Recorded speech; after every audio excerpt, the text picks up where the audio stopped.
pa zagotovil skupino članic mlajši mladinci na 200 metrov.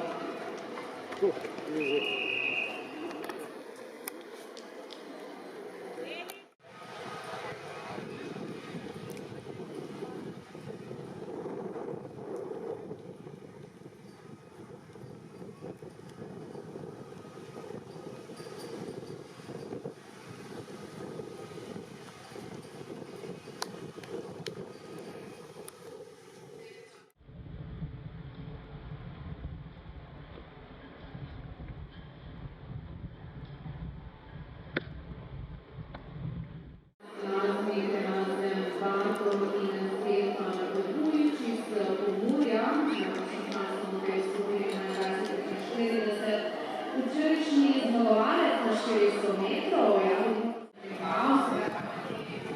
najuspešnejša masa, to je Matej